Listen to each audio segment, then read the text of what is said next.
Hello everyone, I hope you all are doing well. आज इस video में हम वर्नलाइजेशन के बारे में डिस्कस करेंगे। वर्नलाइजेशन क्या होता है? मेनली हम देखें तो ये प्लांट फिजियोलॉजी का टॉपिक चला आता है, जिसमें वर्नलाइजेशन के बारे में आता है कि प्लांट फ्लावर कैसे करता है, कब करता है, किन कंडीशंस में करता है, कौन से जीन रोल प्ले करते हैं, कौन से जीन रिप्रेस करते हैं, कौन से एक्टिवेट करते हैं, वो सब हम इसमें देखेंगे। तो हम स्टार्ट करते हैं। सबसे पहले हम देखते हैं वर्नलाइजेशन होता क्या है, इसकी डेफिनेशन तो देखें कि ये किस चीज का नाम है vernalization. Vernalization is the process by which exposure to prolonged cold temperatures promote the flowering of certain plants। यानी कुछ प्लांट्स होते हैं जिन्हें फ्लावरिंग करने के लिए कोल्ड टेम्परेचर की ज़रूरत होती है। वो नॉर्मल टेम्परेचर में फ्लावरिंग नहीं करेंगे, उन्हें कोल्ड टेम्परेचर से ट्रीट करना पड़ेगा, तब जाके वो फ्लावरिंग करेंगे। अगर उन्हें उनका ऑप्टिमम टेम्परेचर नहीं दिया गया, उन्हें कोल्ड टेम्परेचर नहीं दिया गया, तो वो अपना वेजिटेटिव फॉर्म में ही रहेंगे, वो रिप्रोडक्टिव फॉर्म में नहीं आएंगे, यानी कि वो फ्लावरिंग नहीं करेंगे।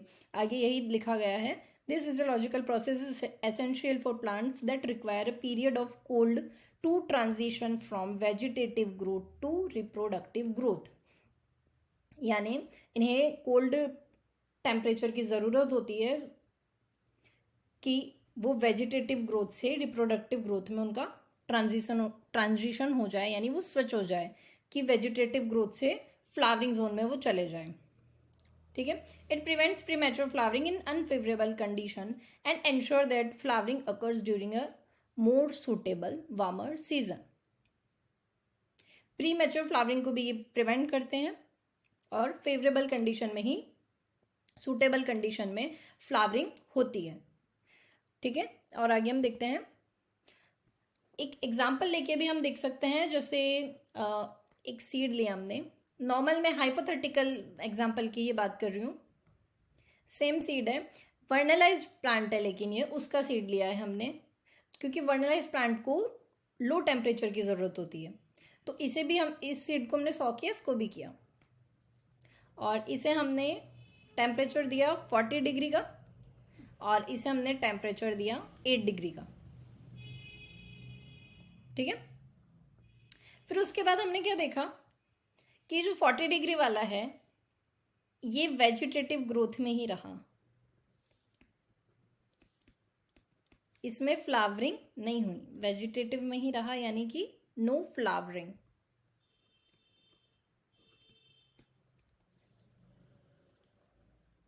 और जो 8 डिग्री वाला था इसमें फ्लावरिंग देखने को मिल गई। यानी टेम्परेचर बहुत क्रिटिकल रोल प्ले करता है फ्लावरिंग में। ठीक है। जब हम उसे कोल्ड टेम्परेचर से ट्रीट करेंगे तो ही वो फ्लावरिंग जोन में जाएगा, वरना वो वेजिटेटिव फॉर्म में ही रहेगा। ठीक है। नेक्स्ट हम देखते हैं आगे, और वर्नलाइजेशन के बारे में हम देखते हैं। अब इसे कोल्ड की रिक्वायरमेंट होती है, ये हमने अभी अभी देखा। बहुत से प्लांट होते हैं जैसे विंटर व्हीट, बार्ले, और कुछ फ्रूट ट्रीज हैं जिन्हें चाहिए होता है कोल्ड टेम्परेचर। ठीक है। तो जब तक हम इन्हें लो टेम्परेचर नहीं देंगे तब तक ये फ्लावरिंग नहीं करेंगे, और जब हम इन्हें लो टेम्परेचर से ट्रीट कर देंगे तो ये अपने आप ही फ्लावरिंग करने लग जाएंगे। हमें ये देखने को मिलेगा कि फ्लावरिंग कर रहे हैं। जैसे कि हमने एक हाइपोथेटिकल एग्जांपल अभी पीछे देखा था, उसमें यही देखा था हमने। तो अब हम इसे देखते हैं आगे कि टाइमिंग क्या होती है। कुछ तो टाइमिंग भी होती होगी को, मतलब कितना से टाइम लगता है फ्लावर करने में। एक रेंज भी होती है टेम्परेचर की, हमने कह तो दिया लो टेम्परेचर, कोल्ड टेम्परेचर, पर कितना लो और कितना कोल्ड। तो हम देखते हैं, the period of cold exposure varies across species but typically ranges from a few week to a few months. यानी कुछ हफ्तों से लेके कुछ महीनों के बीच में हमने मतलब ये देखा गया है कि प्लांट फ्लावर कर जाता है। और जो टेम्परेचर का रेंज होता है यूजुअली वो होता है 0 डिग्री सेल्सियस से 10 डिग्री सेल्सियस तक। इसके बीच में फ्लावर कोल्ड, मतलब कोल्ड टेम्परेचर इसे कहते हैं, लो टेम्परेचर होता है जिसके बीच में फ्लावर हो जाता है, फ्लावरिंग हो जाती है प्लांट में। अब हम आगे देखते हैं कि कुछ जीन भी रोल प्ले करते हैं इसमें, कुछ जीन इसे रिप्रेस भी करेंगे, कुछ एक्टिवेट भी करेंगे, कुछ फ्लावरिंग नहीं होने देंगे, कुछ फ्लावरिंग होने देंगे। तो वो क्या हो, कौन कौन से जीन होते हैं वो हम देखते हैं। सबसे पहले हम देखते हैं flowering locus C gene, FLC gene. FLC gene क्या करता है? FLC is a central gene in vernalization that repress flowering. तो पहला ही जीन जो हमने देखा वो क्या है? वो रिप्रेसर है, यानी ये फ्लावरिंग नहीं होने देगा, फ्लावरिंग को रोकेगा। ठीक है, जो फ्लावरिंग प्रमोटिंग जीन होंगे उनको रोकेगा ताकि फ्लावरिंग ना हो और वेजिटेटिव फॉर्म ही रहे, क्योंकि फ्लावरिंग नहीं होगी तो वेजिटेटिव फॉर्म ही रहेगा। In plants like Arabidopsis thaliana, FLC is highly active in non-vernalized condition, preventing the plant from flowering. FLC highly activate होता है नॉन वर्नलाइज्ड कंडीशन में, और जिसकी वजह से ये फ्लावरिंग को प्रिवेंट करता है, यानी फ्लावरिंग होने से रोकता है। पर जब वर्नलाइजेशन होता है और कोल्ड टेम्परेचर दिया जाता है तो जो FLC का एक्सप्रेशन होता है वो रिड्यूस हो जाता है और प्लांट को अलाउ किया जाता है कि वो फ्लावरिंग करे। ठीक है, हमने पहला जीन देखा FLC जीन, जो कि रिप्रेसर है फ्लावरिंग का। नेक्स्ट हम देखते हैं flowering locus T gene, FT gene. FT gene क्या करता है? FT gene in some species is another critical player in the vernalization process, particularly in cereals like wheat and barley. FT is a promoter of flowering. FT क्या है? ये promoter है flowering का। FLC repressor था लेकिन ये promoter है। ठीक है, it acts as a signal to induce the flowering process once cold exposure has been experienced. जैसे ही प्लांट कोल्ड टेम्परेचर एक्सपीरियंस करेगा वैसे ही उसमें फ्लावरिंग इंड्यूस होगी, क्योंकि FT जीन फ्लावरिंग का प्रमोटर है। नेक्स्ट जीन देखते हैं हम, वर्नलाइजेशन 1 जीन, VRN1 जीन भी कहते हैं। तो VRN1 क्या करता है? It helps maintain the repression of FLC। FLC का रिप्रेस करता है ये। अब आप एक बार सोच के देखो, FLC को ये रोक रहा है। FLC क्या काम करता था?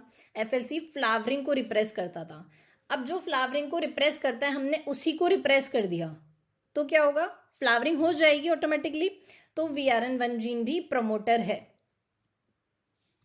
ये भी फ्लावरिंग को प्रमोट करता है by inhibiting FLC gene. Okay, VRN1 is necessary for the stable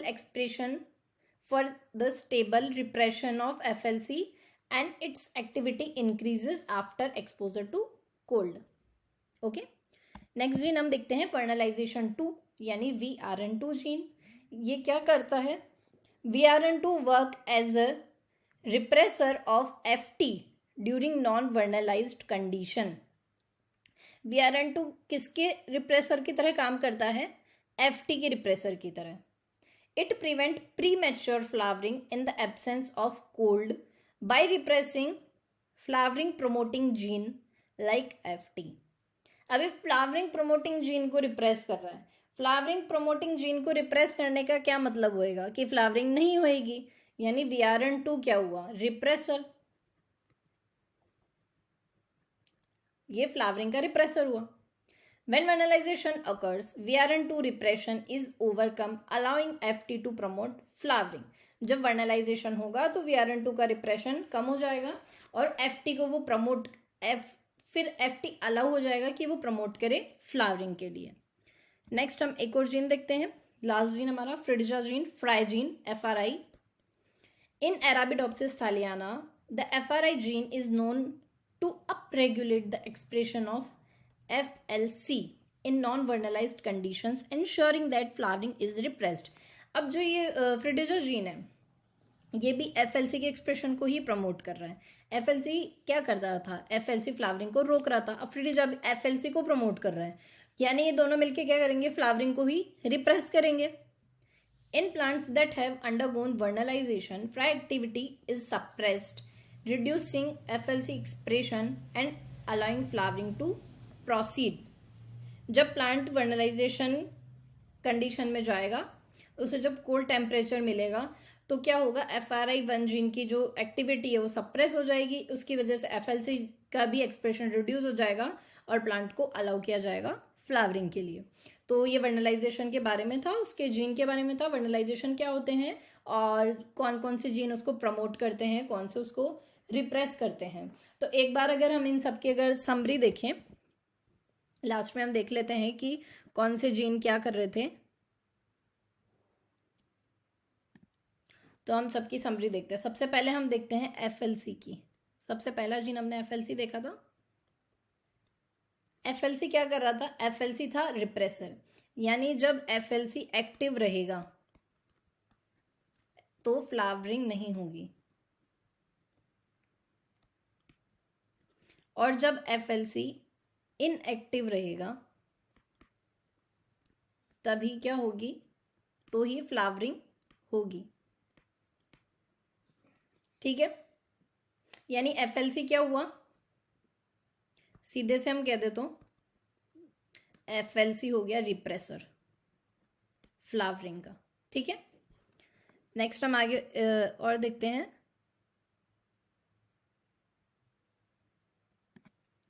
VRN1 gene के बारे में देखते हैं हम। VRN1 जीन क्या कर रहा था, ये फ्लावरिंग जीन है, फ्लावरिंग को प्रमोट कर रहा था, यानी ये रिप्रेसर नहीं है, ये प्रमोट कर रहा था फ्लावरिंग को। ओके, यानी VRN1 फ्लावरिंग को प्रमोट कर रहा है, FLC फ्लावरिंग को रोक रहा है। यानी जब अगर VRN1 FLC को इनहिबिट कर देगा, FLC के एक्सप्रेशन को रोक देगा, तो क्या हो जाएगा, फ्लावरिंग हो जाएगी। रिलेशन समझ रहे हो ना, FLC की वजह से फ्लावरिंग नहीं हो रही है, VRN की वजह से फ्लावरिंग हो रही है। तो VRN1 जब प्रेजेंट है तो VRN1 FLC के एक्सप्रेशन को रिड्यूस करेगा, जिसकी वजह से फ्लावरिंग होगी। और जो VRN2 जीन है, ये भी फ्लावरिंग रिप्रेसर जीन ही है, ये भी फ्लावरिंग नहीं होने देगा। और जो हमने फ्रिडिजा जीन देखा था लास्ट में, FRI, ये भी फ्लावरिंग को प्रिवेंट करता है, फ्लावरिंग ये भी नहीं होने देता है। तो हमने जो भी जीन पढ़े उसकी ये एक समरी है, एक इजी फॉर्म में अगर हम एक साथ देखना चाहें तो इसमें देख सकते हैं। FLC जब एक्टिवेट होगा तो फ्लावरिंग नहीं होगी, और जब इनएक्टिव होगा तो फ्लावरिंग होगी। VRN1 फ्लावरिंग प्रमोट करता है, VRN1 FLC के एक्सप्रेशन को रोक देगा तो फ्लावरिंग हो जाएगी। VRN2 FRIGIDA gene flowering repressor gene है। तो यही सब जीन का खेल है, जिसकी वजह से प्लांट में वर्नलाइज प्लांट में हमें फ्लावरिंग देखने को मिलती है। सो आई होप आप सबको समझ में आया होगा वर्नलाइजेशन की प्रोसेस क्या होती है, कौन से जीन कैसे रोल प्ले करते हैं। So thank you so much for watching this video. Keep watching, keep learning, stay connected.